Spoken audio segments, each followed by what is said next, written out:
Hey guys, my name is Jack. I'm from California. Today we're just going to be learning some things on a bike that anyone really could do, because a lot of people try skipping steps and they want to do all the cool shit first, but they don't want to learn and climb that ladder. So basically we're just going to start with the basics. Step one, the bunny hop.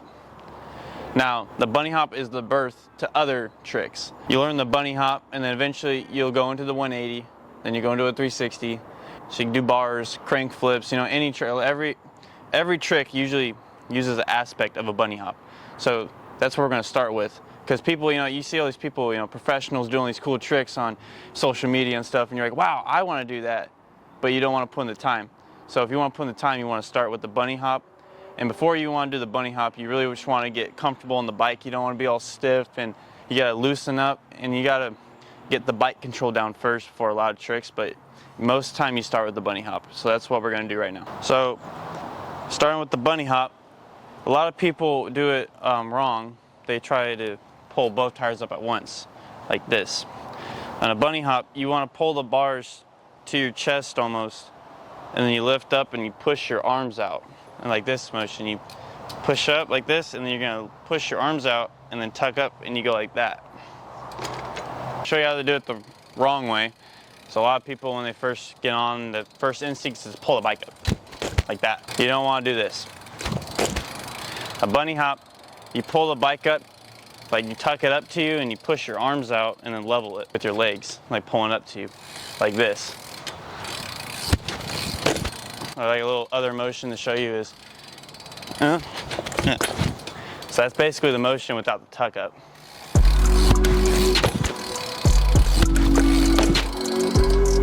And that's what a bunny hop should look like. Step two, the fakie. Now this trick's very important for BMX. This is like one of the most commonly used tricks, is the fakie.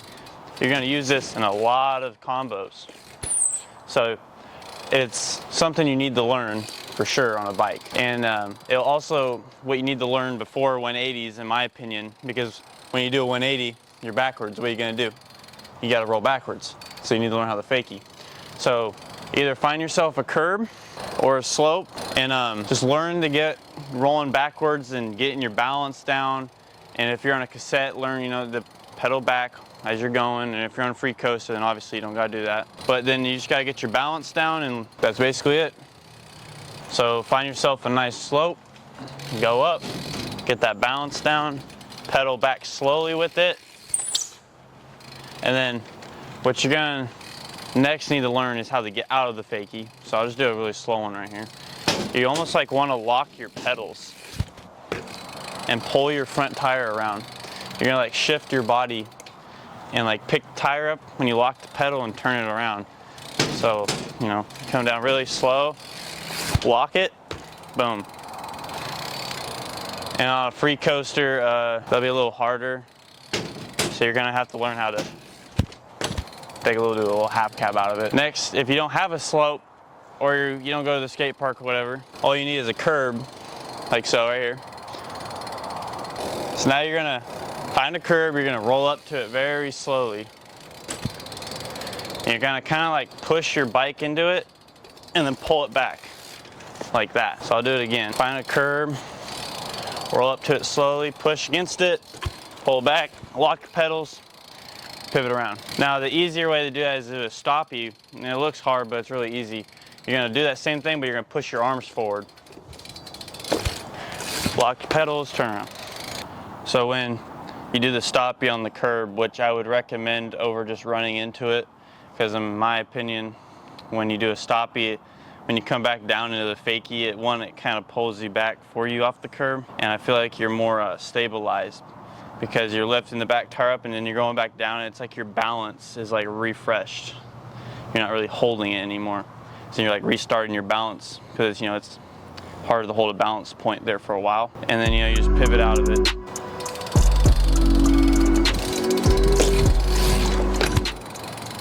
So it's the same thing kind of goes for when you're on a slope. If you do like a little bunny hop, it almost helps you with the fakie, like I said, with the balance. So instead of going up and just going back down, you do a little faker hop and then In my opinion, it makes the fakie a whole lot easier because when you do this, you go up, and now you're stopped, and now you have to balance on it. So when you do that little hop, it almost like helps you do the fakie. Step 3, the 180. One of my personally favorite tricks. It's really easy to do them on anything, anywhere. Make sure you have the bunny hop down before you do this. You can't just skip steps because to do 180, you have to hop in the air with both tires. So basically what you're gonna do is, when I learned how to do them, I found an object to look at. So let's say this tree behind me. I'm gonna ride this way towards the tree, and when I hop and you pull your body around, you turn your head until your eyes lock with whatever you pick to look at. So your head will turn, because if you stick your arms out and you turn your head really hard, your arms follow. So that's the main point of 180 is you gotta turn your head, because if you don't, then you're just gonna, it just doesn't really work that well. So you need to learn how to turn your head. So I'm gonna look at this tree. I'm gonna go over here and I'm gonna start like a bunny hop, so like that motion, but then I'm gonna rip my body this way and turn my head and try to bite my ear, basically. That's the expression for that. And you do that.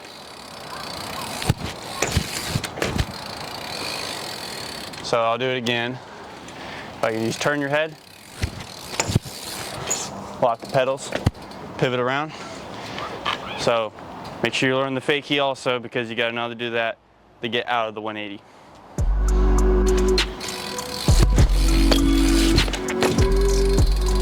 Okay, step 4, the 360. Another one of my favorite tricks, because when I grew up, I wasn't allowed to come to the skate park or anywhere with obstacles. So I had a flat ground, so I do 180s and 360s all day. So the 360 is actually really a lot easier than you think. I would probably learn them out of a bowl or something first, or off a ramp would help a lot easier. But for flat, just like a 180, find an object to look at and you just rip that sucker around and you try biting your ear, just like, because you gotta learn a 180 first. So I'm not gonna get into how to spin a 360, so just do a 180 and then just keep going. So you're gonna turn your head as hard as you can, you're just gonna yank that bike. So right now I'm gonna look at this tree, but now instead of going away from the tree, I'm gonna go straight at it. I'm gonna turn my head until it loops all the way back around and my eyes lock back with it, and for a full rotation. So I'm gonna look at this tree, I'm gonna not stop looking at it until I'm all the way back around with it. Just like that. And then once you get that, you can do them anywhere. So when you're doing a 360, you're probably not gonna do the 360 all the way around, you know, first few tries. You're probably gonna do one of these where you do the 3, and then you're gonna do like almost a 180, and then your back tire's gonna plant, and then you're just gonna pivot all the way around, which is also cool. I would probably learn those before you do the full rotation, and you're probably gonna do that before full rotation anyways, because it's kind of just habit to land like that. You're gonna do something like this. So you're doing like a 360, but when you're in the 180 degree of it, you're gonna set your tire down and then just keep pivoting around. And that's a pivot 360.